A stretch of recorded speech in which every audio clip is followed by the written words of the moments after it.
Oh, I just sneezed. You didn't need that on air. Good afternoon.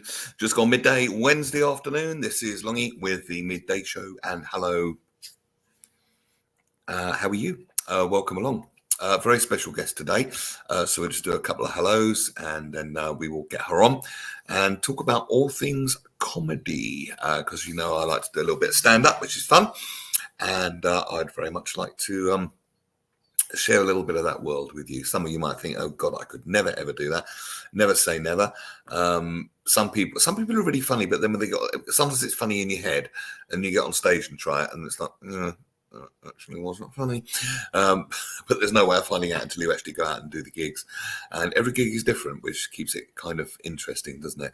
So going to bring her on in just a second. I think she will be in the green room in just a moment. We'll do some hellos. Who have we got watching? Let's say hello to some of you. Feel free to comment at any point. Feel free to say hello. Feel free to join the party, as it were. It's Wednesday. Hope you're having a good week already. It's hump day, which is nice. Halfway to the weekend.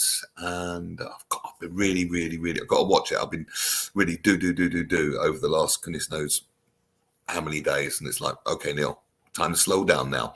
But I do feel slightly more organised and disciplined actually today, which is good. Certainly good for me. But we can certainly spend an hour together and have some fun. So no comments just yet.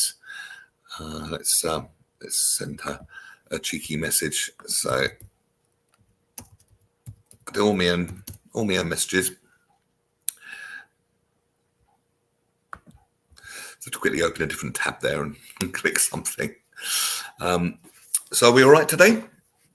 Going to be talking comedy, as I say. Who have we got tuned in? Say hello. Let's say hello to you. We'll do some hellos, and then we will get on with the show.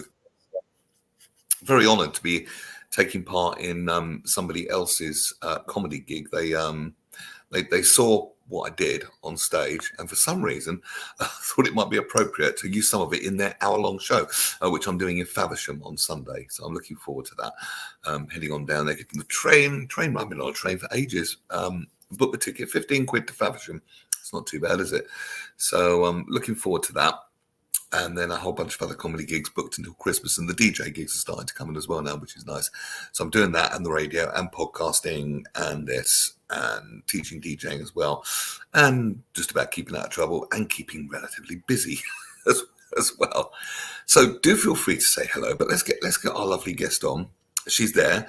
She's in the green room and I can see her. Ladies and gentlemen, go wild, go crazy. The lovely Joe Fort. How do I actually pronounce your name? I'm never sure. 4 like the number. It's a lot less vowels than it looks like. I thought it was 4, but I just wanted to make sure.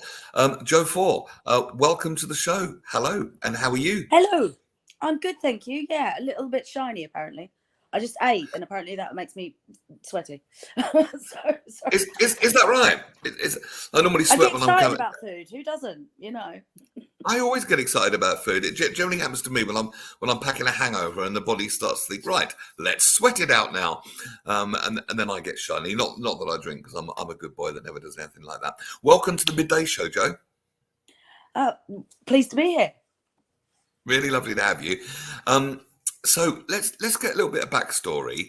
How long have you been in the comedy game? What got you started? What was this desire to get on stage and be funny? So I feel like I've always known I wanted to do comedy. As a little kid, I used to pretend I was being interviewed via like some sort of Jonathan Ross show type thing when I was in playing on my own, you know. Like, so I've always kind of had this mind that I would do comedy and that people would hopefully want to hear some of the things I say. But it wasn't until I was about 40 that I found I got the confidence to go and do it. So obviously, I'm 45 now, which you can probably tell from the sweaty face. You're 10 years younger than me. No, 11 years. Oh, God, yeah, that's awful. It's a tough decade for women, though. You know, it's a tough decade. But anyway, so I'm 45 now. So basically, I turned 40 just before the lockdowns, before COVID and all of that. So, you know, you're sitting at home alone, bored, and a lot of mad ideas were probably dreamed up during that enforced. I dreamed up a few bad ideas. You leave me alone for too long. It was I was broadcasting virtual parties with inflatable dolls in the background, which people were leaving on my doorstep. It's a long story, but Okay, well, I mean, in which case my bad decisions seem very moderate. Um, so yeah, so I started, and I turned 40, and I just thought to myself, "Good God, if you don't do this thing, if you don't do anything about it, then it's a nothing. It never yeah, aspires to anything. And what's the worst that can happen? You don't have any in to comedy at this point. What could go wrong? So I sort of was googling a little bit, and I saw that Jeff Innocent, who's been I've been a fan of for years. he's fantastic. He's brilliant. He's a real comedian. You won't meet many comedians who don't think he's really brilliant. So He's a comedian's comedian, and he's a true gentleman. And I've got a quick Jeff Innocent story, because I did comedy twice, once in the 90s, and now back. This is my second time round. And once I was doing a nightclub gig as the DJ, right. and they had Jeff Innocent as a comedian and Boney M there, and he actually remembered that gig when I spoke to him the second time around. I said, "Do you Well, it's remember an that?" unusual combo, isn't it? It's not every day that you. Well, it actually is, yeah. Yeah. Jeff Innocent and Boney M. So when we were emailing each other, because I went on his course, which I think is what you're about to say, we were seeing as many Boney M songs as we could get in, like All the Best Jeff, Mary's Boy Child, and all that sort of stuff. So, so you went on. You were saying Jeff Innocent. Yeah, so I signed up to do his comedy course, which struck me as you can't as such teach someone to be funny, but you can give somebody the tools to understand what joke structure is, and various rules within that will help people punch up what they want to say and make it funnier. But also I was really drawn to the fact that it ends with a big showcase at Up the Creek, Greenwich, which is a huge draw, because that's a real venue that hosts brilliant comedy. And I've done the Blackout since then, so they do host. Did you beat the Blackout? No, of course I didn't. Do you know how close I got? Go on. 4 minutes 41 seconds.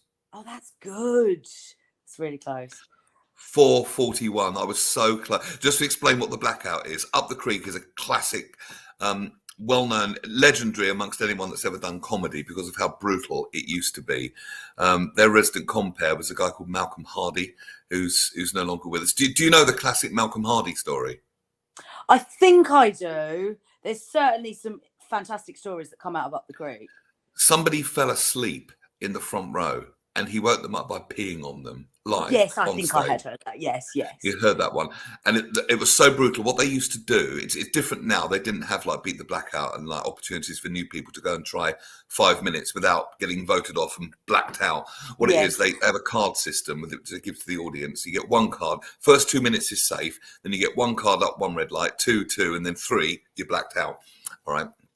That's how it happens. And I made 4 minutes, 41 seconds. But they didn't used to do that back in the day. They just have a 5 minute open spot on a really otherwise very pro night. And at the point, the poor 5 minute open spotter that might have only done 2 or 3 gigs before, Malcolm Hardy would say, "What time is it?" and ring a little bell. And the crowd would go, "Dinner time." And then they'd start chanting, "Bring on the Christians." Seriously. That's how brutal Up the Creek was. It's calmed down an awful lot. Anyway, so you did Up the Creek. So obviously it ends in a showcase at Up the Creek. So that, and you actually have 7 minutes, which is quite a long time for a newbie. But also, it's a friendly audience, because of course everyone who does the course invites friends and family. So I think we were proper sold out, because I had about 15 friends and family come along, and so did most of the others. So it was about 200 people. The real lights and the real stage in Up the Creek, and you're first ever stepping onto the stage to do a bit of comedy, and you've got 7 minutes to fill, which it sounds like such a small slot of time, but it is a lifetime. It is a lifetime looking at the headlights and a big crowd, a sea of faces. That's terrifying. The course went really well. I loved it. I can't say I got a lot of feedback. The main feedback I got was to just keep going, whereas I was sort of expecting a bit more like critical stuff, and he did do a lot of that with other people. I think maybe I really just needed the confidence, and that's what he was helping me with. Do you know what I mean? Well, I mean, Very good Jeff at is knowing. not backward in coming forward. If he wants No, to critique you, he will. So I would take that as a real compliment. If he couldn't yeah. find an awful lot to critique, because he, in the most positive way, I'm not saying anything negative here, he would sometimes really tear someone a new one and say, no, Oh, you, absolutely. And you've really, that's not funny. You've really got to do it this way. And people appreciated that. I mean, he's a master of his art, absolutely, and a gentleman. You learn from him tearing someone else down as well. Like you're thinking about, well, why is that structure to be criticized, and what can they do better, and how would they sharpen it up? So that whole sort of experience of everyone getting to be watched and criticized and fed into, whether you're getting your own feedback or not, you're learning the whole time. So it's a brilliant course. And as I got on the stage and the lights and the people, and I was completely overwhelmed, and I just completely forgot all of the material. As just a complete blank. But I've been really lucky because this is sort of like the opposite of luck, but you'll see what I mean. I'd been on a rail replacement bus, and I think we all have to agree that concept, the rail replacement bus, it's a hilarious concept immediately, because we all hate them. We hate them. Everyone knows how hideous the rail replacement bus is. We all know that no one wants to be told that their train is a bus. Nobody wants that. No. So I'd been on the rail replacement bus, so I was like, well, that's immediately like, okay, my journey here was pretty. So I was like, I had to get a rail replacement bus. If I wasn't on stage, I wouldn't have been here. Like, there's no way I would do that. I wouldn't be coming in. But like, there was a guy on my rail replacement bus who was wearing a cycle helmet, but he didn't even have a bike with him. Oh, that's a bit weird. No, but he also had a face mask on, because it was like, not long back out into the world after all that. So he just had like so much like personal security measures on his person, and no visible reason as to why no one else on the bus is wearing a mask. So this became your content on stage, did it? This became your material? I just made some jokes about that and about what I was wearing, which I'd kind of intended to do, but I didn't have. And then sort of like padded for a bit, like just kind of going. And at this point, it would be really, you'd really expect me to have some material, but I thought I'd see how far my looks can take me. Turns out it's just the edge of that stage and not any further, not even one step further. And then suddenly, and thankfully, I remembered some of the content and was able to do a few of the jokes that I prepared. But it was so close to just standing there and just being in silence and not having anything to say. But thankfully, something came and people laughed. How did the material go down that you'd made up on the fly about the guy on the bus? Did it work? Really good. And what I find is really hard to do that now. So that's what they call like being in the room and being, every audience wants to feel that what they're hearing and what you're saying in that moment is unique to that audience. And so they love stuff that can only be said in that room about, whether it's how bright the lights are or someone who's got a really big laugh or something that is specific to the room, and also to the place that they're at. So if you're talking about that specific venue, immediately audiences love that, because they're like, oh, this is special for us. So that's really interesting. I haven't really thought about it that way. Well, I have. I've thought, my thinking's got as far as all audiences are different. Excuse me. Oh dear. Pardon me. All audiences are different, but to really step into their shoes and see it from their point of view, actually, yeah, they do want to feel unique. They do want to feel involved, and that's a really good way of. All you got to do is like a little anecdote that it may not have even happened to you, but you can say it did on the way here. Do you know what I mean? Well, you can use the rail replacement bus guy whenever you like, really, can't you? It doesn't have to have been that day. But yeah, I mean, I always find if you can change a punchline to mention the place that you're standing in, the audience will immediately just, and you don't even need to know whether the place you're standing is a posh place or not. If you make a joke about the place, they'll be like, that's so yeah. There's because I do parody songs, as you know, and there's a town mentioned in one, Chavy Town, and the one round here that everyone knows is, drum roll please, Croydon. But if I go down into Kent, I'll change it to Dover or Margate. It's not unusual rather that I'll take a comedian who knows the area aside and say, what's a Chavy Town around here that everyone knows? And I'm like, right, okay, that's going in instead of Croydon. Quick comment from Graham Pack here, who he thinks he's our resident comedian. So you're outnumbered today, Graham. Like the gong at the Comedy Store from years ago. He means the blackout. Very much like that, Graham. But they still do that. They still do the gong Yeah, shows. they do. Yeah, which I haven't done yet. I did 5 minutes at the Comedy Store back in the 90s. How do you think it went? For me. I mean, I'm guessing not great because it's a brutal environment. And if it had been brilliantly, you'd be there every week, wouldn't you? Yeah. Okay. Well, the evidence was there. I died on my sorry ass. I mean, the other open spot, the other short spot, was already a headline act in New York on the American circuit. That's what I was up against. Simon Bly was on. He was comparing. It was him back then. I mean, the names were just massive, and I wasn't. But that was. But at least I did it. So I need to go back and beat the Comedy Store. Asa Don Brown. He's very big in the psychiatric and psychological community in the USA and Canada. He says, I've always been fascinated with comedy, but I only tried my gag out on my university students and my own children. I've had many eye rolls and a few laughs. I won't give up my day job yet. Well, I mean, comedy doesn't start out very lucrative anyway. So, I mean, definitely don't go giving up day jobs. No. Yeah, no, I mean, and that's putting it nicely. It really is, quite literally. I mean, sometimes I think, Joe, why do we do it? Schlepping up and down the country, driving or getting trains all over the place for no money, probably. So it costs you money to go and do it. Yeah. Finding people to bring to gigs. That's a new idea this time round for me. They didn't do this in the 90s, but bringers. You have to bring people, and then you have to stay to the end of the night on some of them, and you don't get paid. And sometimes people aren't even there for comedy. If they've put it on in a pub and there's other things on, trying to get the attention of drunken people in pubs is really difficult. And I think, why do you think we do it? That's a deep question. Because when you say it like that, it sounds awful. It sounds like the worst thing in the world to do. So why do we do it? Okay, well, I mean, I've got two personal motivations, and I think they probably, maybe three, and I think that they're, broadly speaking, relevant to a lot of people in the comedy circuit that I've met so far.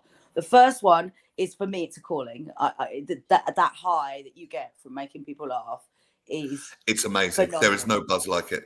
Yeah, it's just when it's horrid, it's very, very horrid. But when it's good, yeah, like what when you feeling. When you trek halfway across the country for a room and it has got 50 to 100 people and they're all in the mood for a laugh, and your jokes hit and the stride, I mean, just nothing feels better than that. That's a freebie or a bargain, or all of the good things in life, chocolate and chips, and just lovely. And I mean, also so for the other two things, also I'm just a massive alcoholic, so any potential, this is a creative and important thing I'm doing, but also it happens in pubs where there is alcohol and sometimes you're paid in drinks, I'm up for that. Oh yes. Yeah. I've never been paid in drinks. I'm not going to the right bloody gigs. Where does that happen?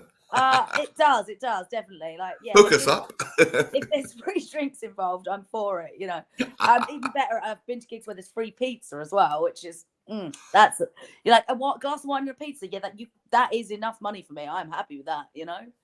Fair enough. But also, I think there is something about, there's an awful lot of people in the comedy community who are not neurotypical, so people with ADHD and autism, and I think there's something about the structure of the social interaction that specifically appeals to that audience and that group, because I struggle in social situations. I'm not lacking in confidence, but I'm lacking in understanding the cues for when I'm supposed to shut up, which may have been apparent in this interview.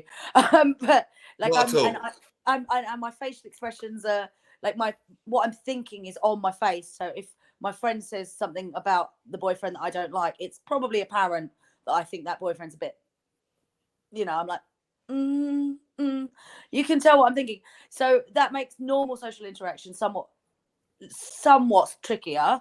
And I think something about the fact that I know when I go on stage, I can speak solidly, not interrupting anyone, not annoying anyone. In fact, they're expected to listen to me, gives me a sense of control that I don't feel in normal sexual interactions. And I suspect that's something, that there's something in that there's a lot of people in the comedy world who also find it quite it's really deep. It's quite a deep question, isn't it? It's that desire for control, to be heard, I suppose, all that sort of thing. because particularly in the age of social media, everyone's shouting and not a lot of people are listening. To actually get that forum where you can be, then you can be heard. And there's loads of neurodiverse comedians. I know many base their act on it. I mean, Stephen Catling, have you ever seen him?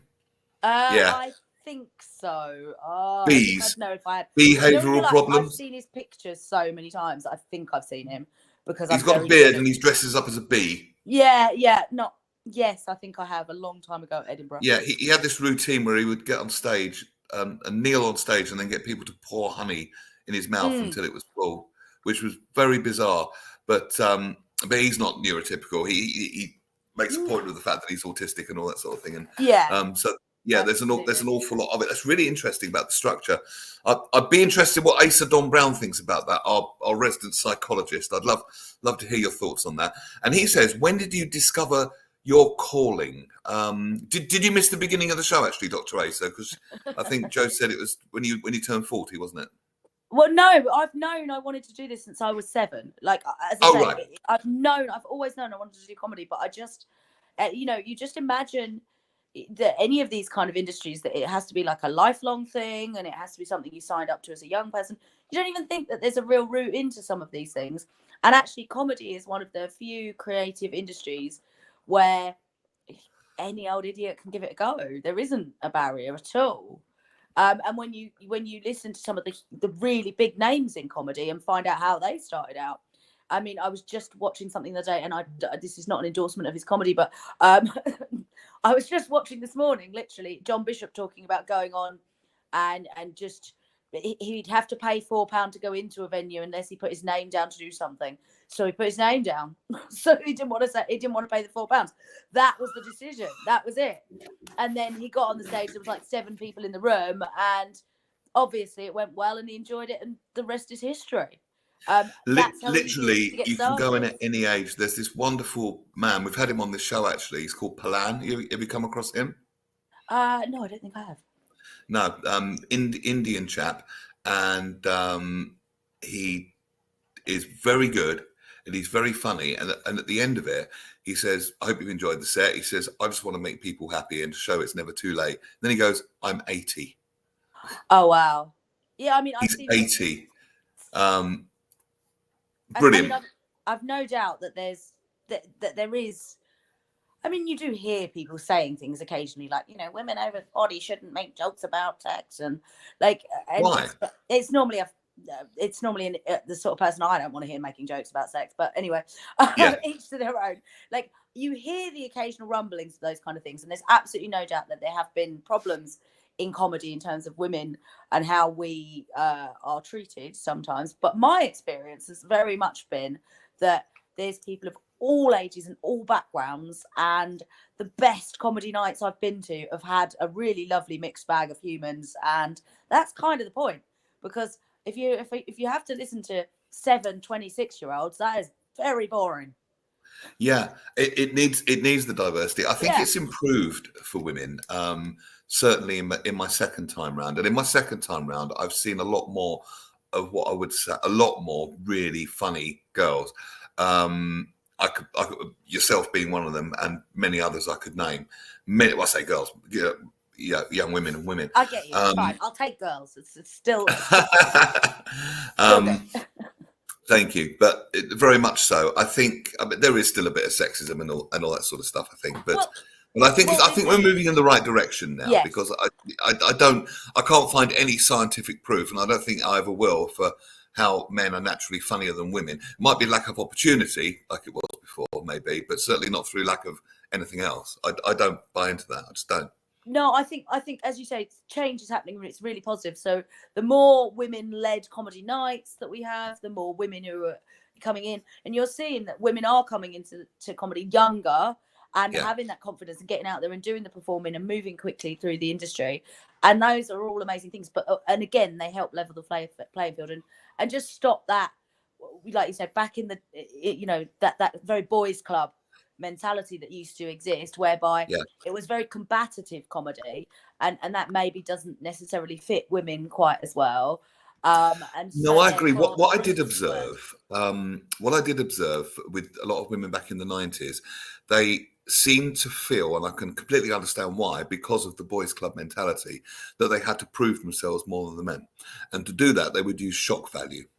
So they would go on stage and there'd be the C-bomb dropped, 10 times in a 5-minute set. And I remember thinking, oh, that's a bit naff, that's a bit crap at the time. But then I thought about it more and I thought, actually, why are they doing it? That's why. That would be why. It's this unfair desire to, prove themselves, I suppose. But as I say, that's changing now, in my opinion, and that's great.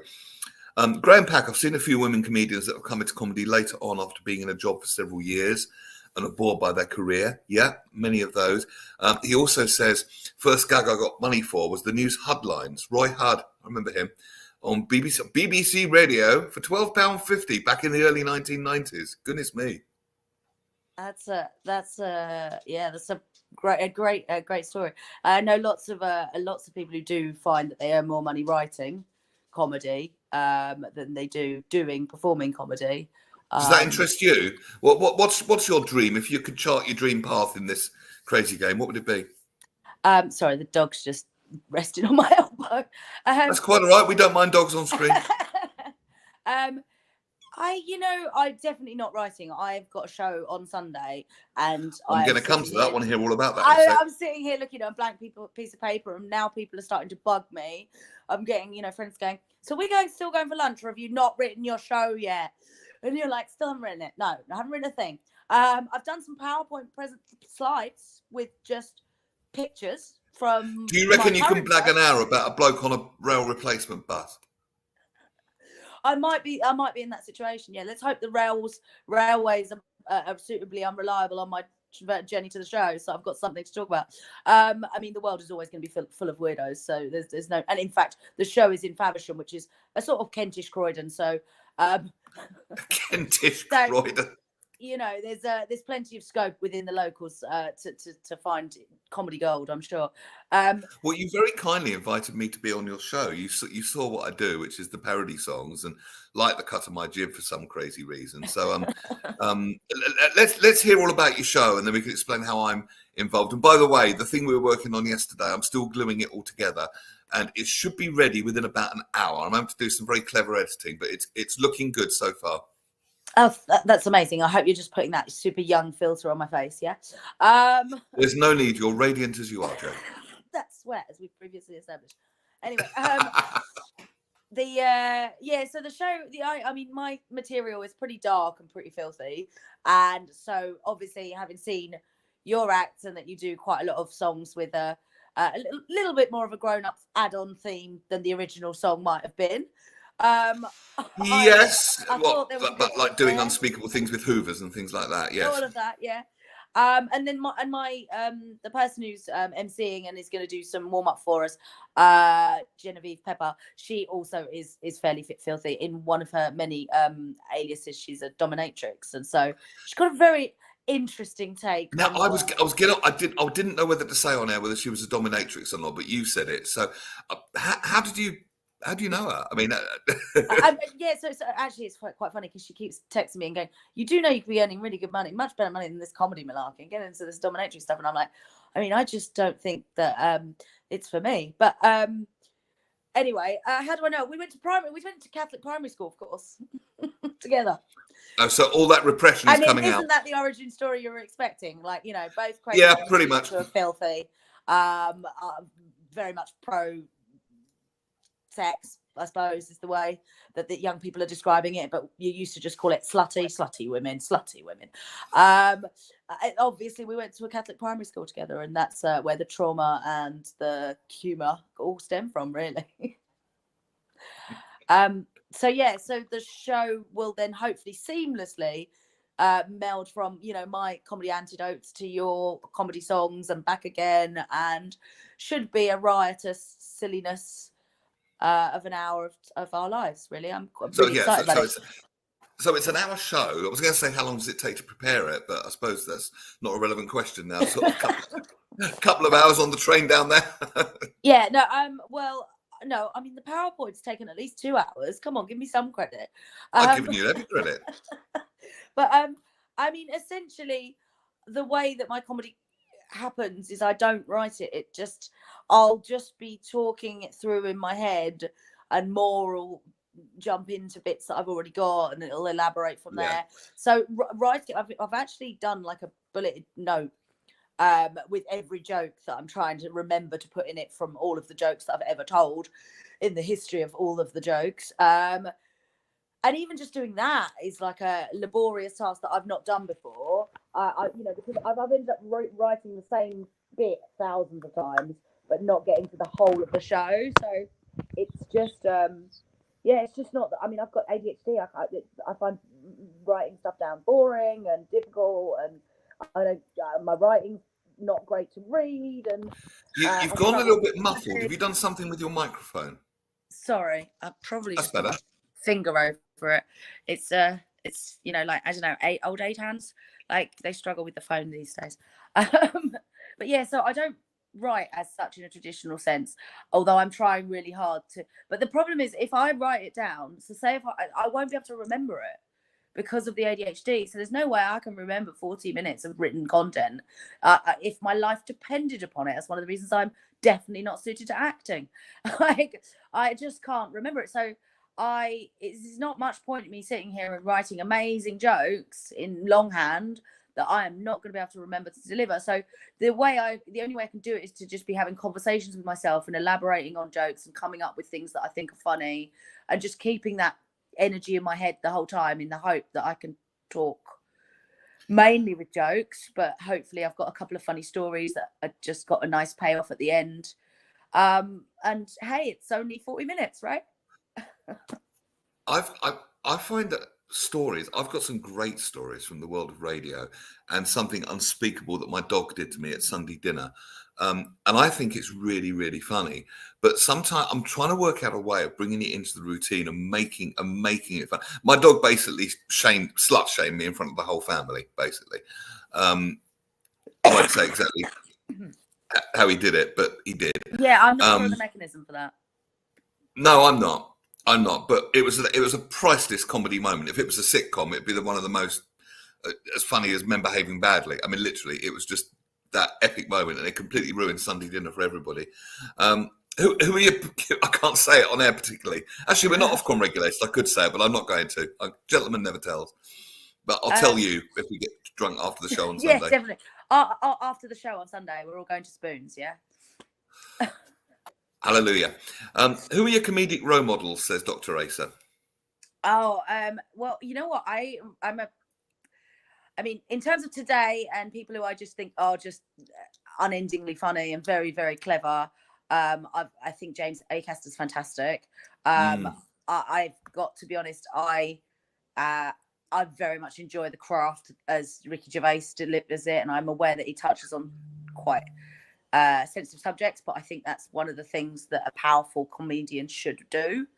And I think I like that sort of thing. And as a result, did you see the meme that went around? It's Ricky Gervais, and he says, "You find it offensive, I find it funny. That's why I'm happier than you."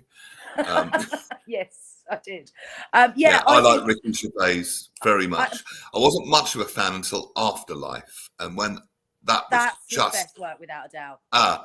Freaking amazing. Yeah. Which made me look at him in a new light. I think, and I thought, actually, I really do like your comedy. I think you're bloody good. But I mean, also, I just think, so what you can say in a room with adults is absolutely all about the payoff and whether it's funny. And I'm not advocating for saying horrible things about people or being cruel or kicking down. I'm not at all. But I do think that, how we police speech and the way people communicate in public forums, such as online, etc., is very different. What actually happens in a room full of adults and what can be said and can't be said, it's much more nuanced and it's much more interesting. And it's a lot more nuanced. I mean, online can just be a cesspool. It's just basically people tearing each other down and using social media to be anything but social. But cleverly done on stage. I've seen the very sensitive subjects. I've seen racism done on stage. Not racism itself, but jokes about racism, which are always at the expense. But people don't tend to listen. People tend to. This is what we've become nowadays, societally. People hear a trigger word, and then they will get offended, and they haven't taken it in context. There's, you know, and this has gone on for years. Mike McCabe, who does a brilliant, his son's a comedian too. What's his name? What's he call himself? The Spiv. What's his name? Stands outside stores complimenting people. It'll come to me in a minute. What's it called? Anyway, Dad, Mike McCabe, who does a brilliant Frank Carson tribute show, but he would hear jokes or do. I can't remember if he said he heard them or did them as part of, when he was doing the tribute show to Frank Carson. But anyway, he was talking about and the racist jokes were against the racists, but people just heard the word racism and reacted without actually listening to what he was saying, and yet he was actually taking the piss out of the racists, not being racist. Yeah, I mean, I play with some of those concepts in some of my newer material myself, because my dad came to the UK as an immigrant. He was Anglo-Indian. So there's some really nice angles to take on it because, well, I mean, because I don't particularly look Indian, I don't have Indian culture, but I do have a different perspective. And there's a joke I've done where the joke is about the Daily Mail, but the punchline is dead immigrant. The dead immigrant in question is my dad. So if anyone can make that joke, it is me. But people are like a little bit, oh, am I like? And funnily enough, I've been thinking about doing a piece about a dead dog. And I think that's just, unfortunately, people are more comfortable with dead immigrants than dead dogs, which is, I don't know. It's a weird world that we live in. But like, you do have to think about the weight of everything you're saying with comedy. But it means you can talk about more interesting things. And the other people I consider as heroes are like people like George Carling in the US, who, you know, would speak truth to people and make angry comments, but always with a great punchline. Never a truer word said in jest springs to mind, because comedy is really good at doing that, pointing out the absurdities of life and sometimes the plain wrongs of life. And also I find it very cathartic that I can, because normally in polite society I can't go around talking about doing hideous things with hoovers or laughing at things I shouldn't be laughing at, but actually to let that dark side play a little bit, and it is play, I think is really healthy, actually, to be able to go and laugh at things that you really shouldn't laugh at. I think that's really cathartic and very therapeutic. But I've had some complaints about the most innocuous things, Joe, working in radio, the most innocent, really, things that wouldn't even rate PG in the cinema, but there's people up in arms. He said that, you can't say that. And I'm like, well, you know, do we want everything to be so sanitized that nobody can open their mouth anymore? Can we not offer an opinion? Can we say nothing now? Is that the way it is? No, and you know, it's that thing of who's policing who for who. You find people are being offended on behalf of someone who wasn't even. Funny you should say that. Yeah. I think that's offensive to another group of people, and you're like, well, I mean, perhaps, have you asked them? Perhaps they've got a different angle on it, because, you know, it's in the same way that older people would have tend to have, you know, a bit more life experience, and so they're better, I find, as an audience, at laughing at the nuances and allowing play with language and play with ideas, because all of these ideas, you know, are fairly changeable over time, and they've seen that they lived through how ideas change and how people's behaviours all change. So you can have more fun with it, whereas young people can be quite absolute. And I know I was when I was 15. I was that absolute, you know, we're going to change the world and we've got to do this, we've got to do that. Quite idealistic, yeah, absolutely. But they don't understand the nuances of it. It's that trigger word and off they go. I mean, what you're talking about, I really agree with. When Steve Wright, the radio legend, sadly passed away, his best friend, Gavin McCoy, who was one of radio's good guys, really, really good guy, did an interview. And he was talking about this concept, and he said there's a group of people, and he used the word protectors, and they are basically people that get offended on behalf of other people. But without having actually asked those other people if they need them to be offended on their behalf, or whether they're actually offended, and any offence needs to be taken at all. And this happens an awful lot. I do a song about a certain well-known pub chain, and once I got a complaint about that. And yet I've actually spoken to people that worked at said pub chain, more than one, and they've said, yep, you're absolutely right.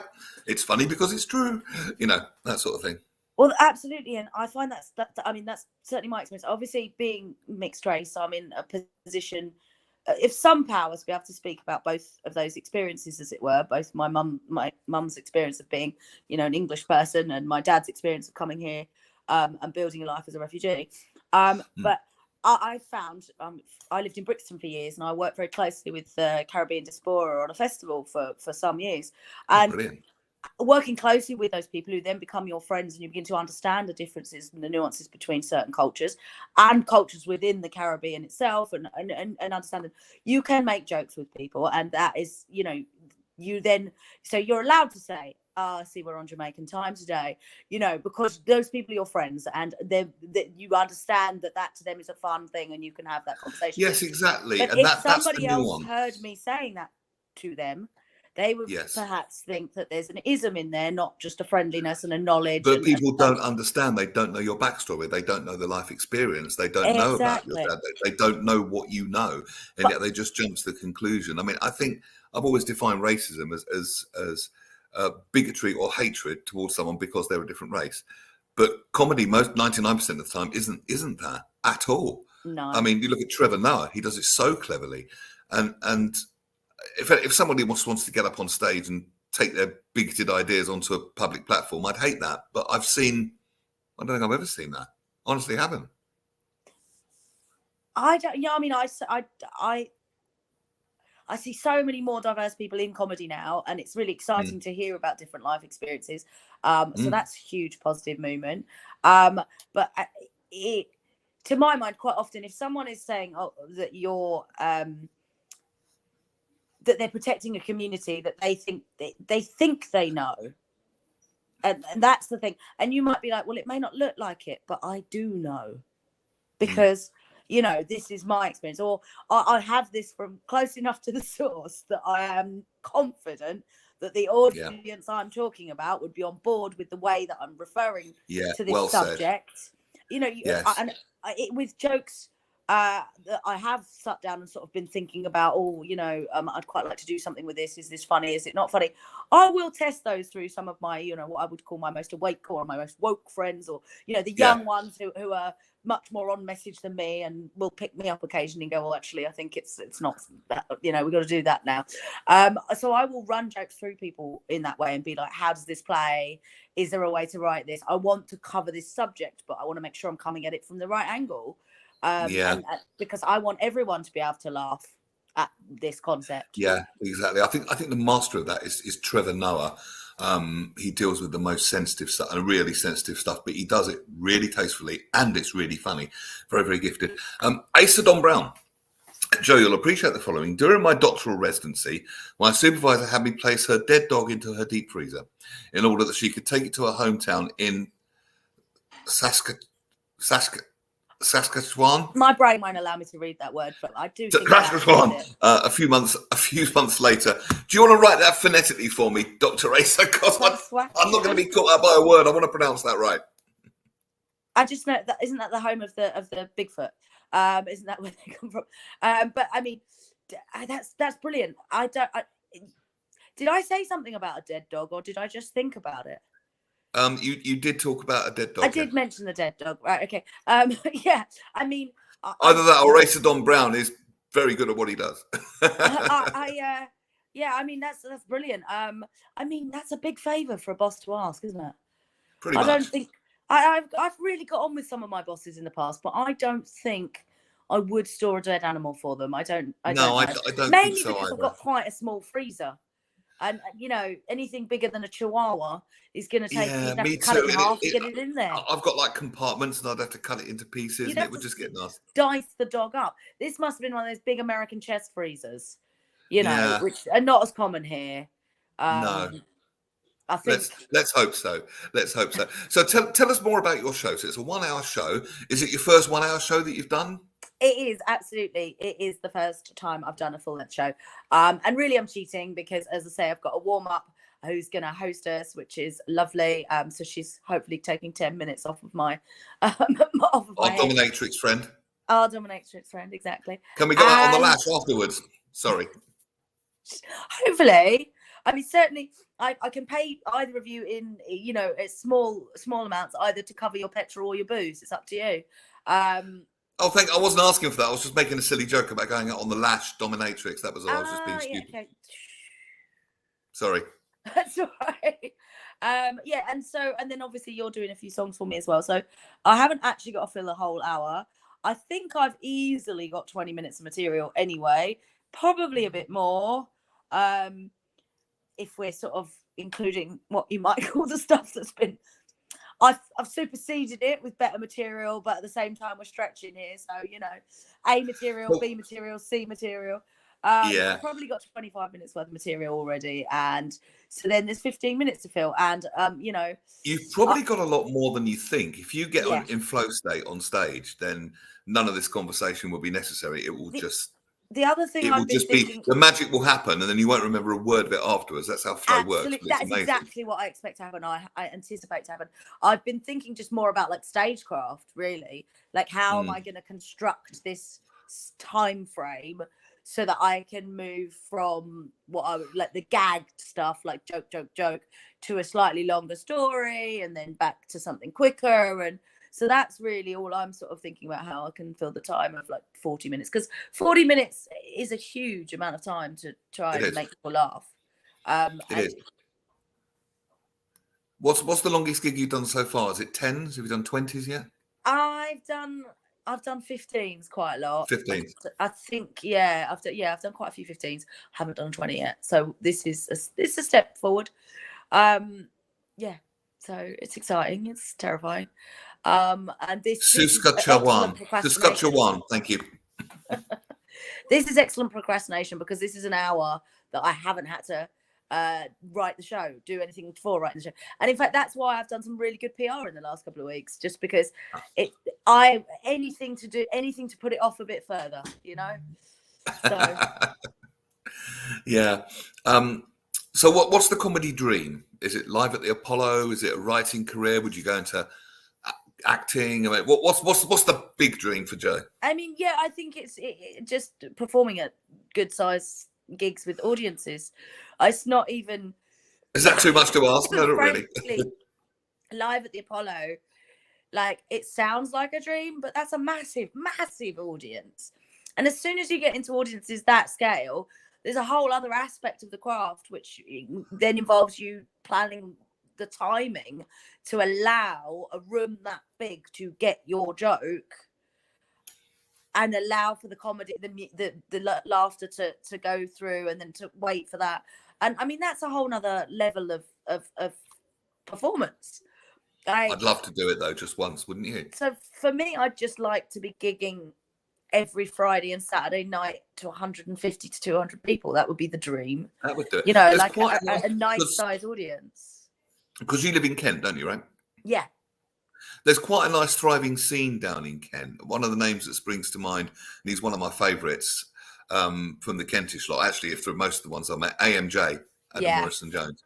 He's fantastic. I am so jealous of him, because he just this weekend hosted Paw Fest, which is dog show weekend. Although, so spelt PAW, right? Obviously. Right. Pour, POUR, would be an alcohol festival, right? That'd be more up my street. But anyway, so because of course he's family friendly and he does lovely songs, and he's, because he's had that Blue Coat experience, he's like just your he's just, he can sing, he can dance, and he's funny, and he can do family stuff, and he can do rude stuff as well. I think the man's a genius. He's a wonderful MC. Yeah. He runs a great room, and he's very kindly invited me onto many of his bills. Got a couple coming up where what's his name? Dave Benson Phillips is headlining a bill that I'm on. So nice. Yeah, I did a gig with him on Thursday last week over in Dover. It was great, and actually, I'm pretty sure a couple of people from that gig are coming to my show. So that's really cool. Yeah. Do you know how many you've got coming? Have you sold many tickets? Is it ticket sales going well? Yeah, I mean, so online it says I've got 18 left, but I know for a fact that 8 are going. Oh, we froze there for a moment. Out, not on the internet. Sorry, we froze there. Older people said. Hang on, stop. Sorry, we froze there. We froze there for a moment. You said you've got 18 left, but 8 are accounted for. Yeah, right? So I think there's only 10 left, and I think I'm probably going to have to comp a couple of those out. So I think I'm like close to sold out. It's quite exciting. That's I've got like fantastic. 6-7 Because tickets. getting bums on seats, I've heard comedians say that the Edinburgh experience can virtually break you because you have to be out flyering every day for a month and then performing your show to 2 people if you're lucky, and then sometimes you get lucky and you get a load in. And but Yes. so fair play to you. Getting bums on seats is a bloody hard thing to do, Joe. Well, you know, I do have a background in events and communications, so I kind of know how to sell an event. And actually, that's one of the reasons I've kind of gone down the show route, because not that I think about the money side of it at all, but I will get paid for the show. And I'll get paid quite a reasonable amount because we get a good return. The Faversham Fringe is an amazing organisation. It's a CIC. They don't take any... I don't think they take hardly any money. They don't take anything near what they should. The person who runs it should pay themselves, and they should pay themselves well. But you know what arts funding is like. So it's amazing Fringe, and we get an 80-20 split on the proceeds from the ticket sales. So it's a really nice way for people to try something, but also if you can sell the tickets, then you're going to get paid for your time, and that's lovely. And it means that's really good. That's a fantastic.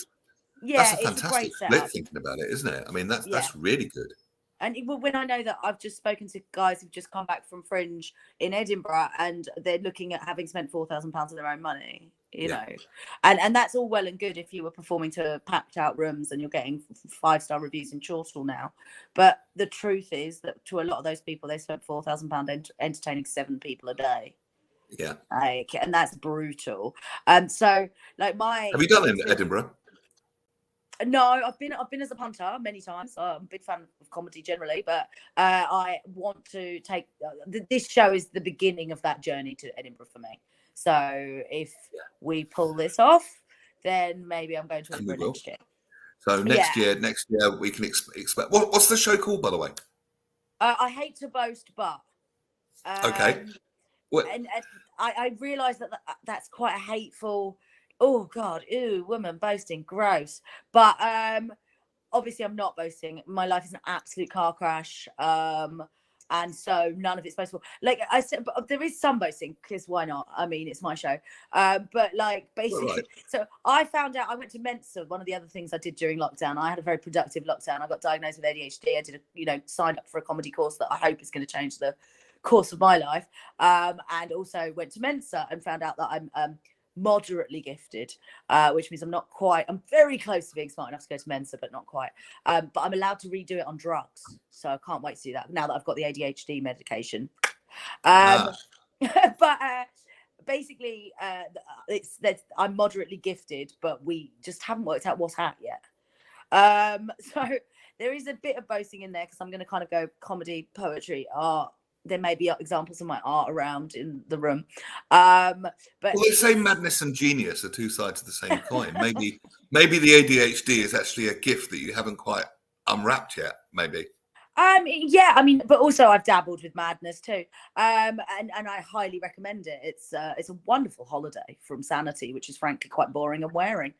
A lovely comment from Mesa Don Brown here. Joe, I've got no doubt that you'll reach your dreams and touch many lives. What a lovely thing. That's really nice. Yeah, I mean, hopefully in an appropriate way, not in a way that seems me being investigated, but as some other comedians might have had problems with.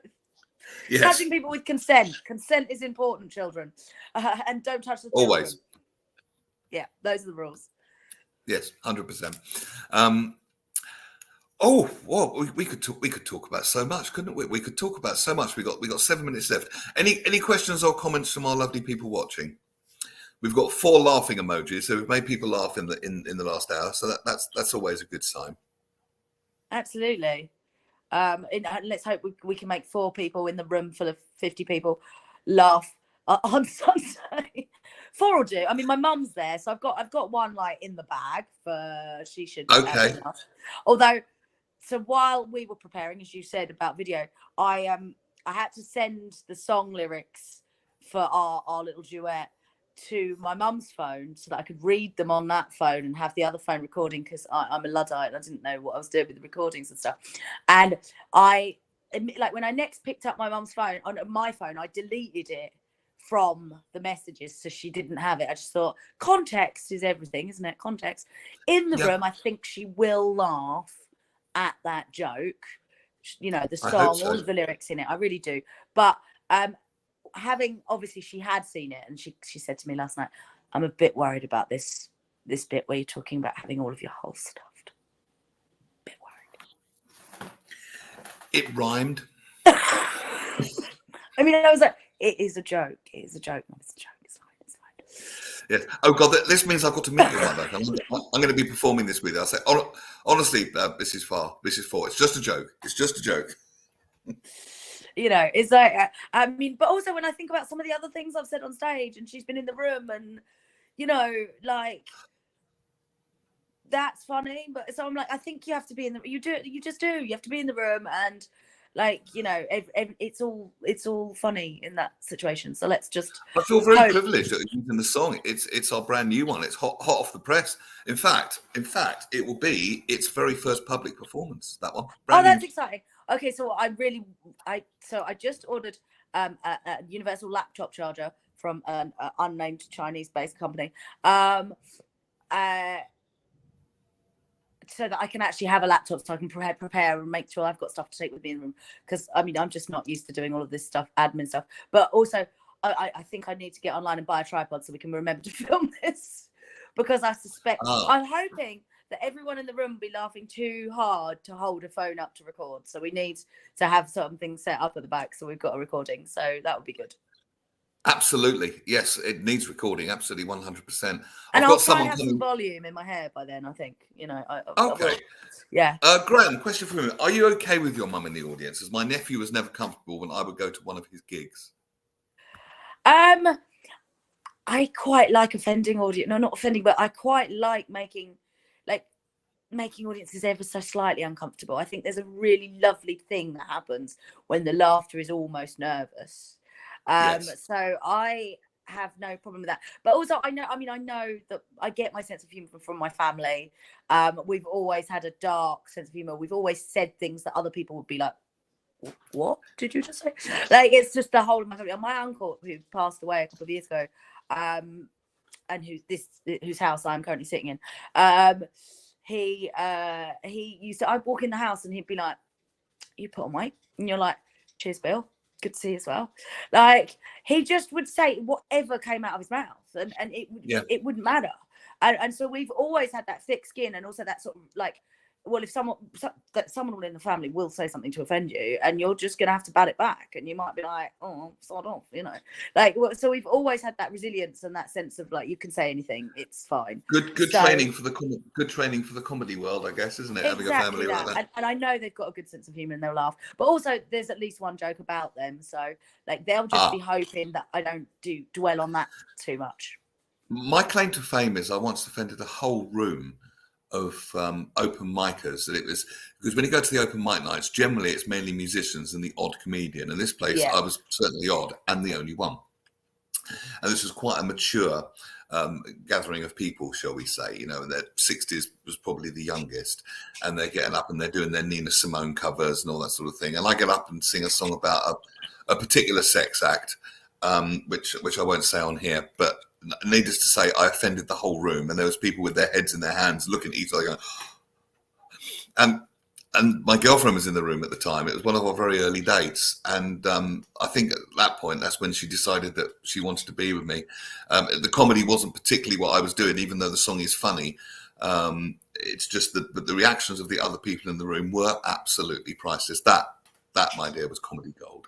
I mean, yeah, there is something definitely like, so yeah, I've got no problems with my family being in the audience, although it is much easier to perform to strangers. It is like, if you're going on and you know absolutely no one in the room, then there's no, you don't feel that peril, said that there's no sense of I will lose face, because you'll never see those people again.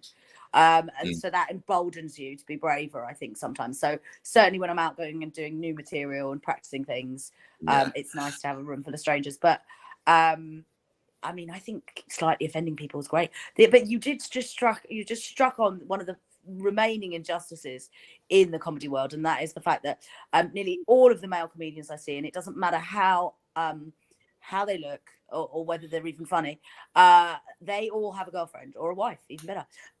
There is no, like male comics get like women think men are funny that find that attractive. That same thing doesn't happen for women.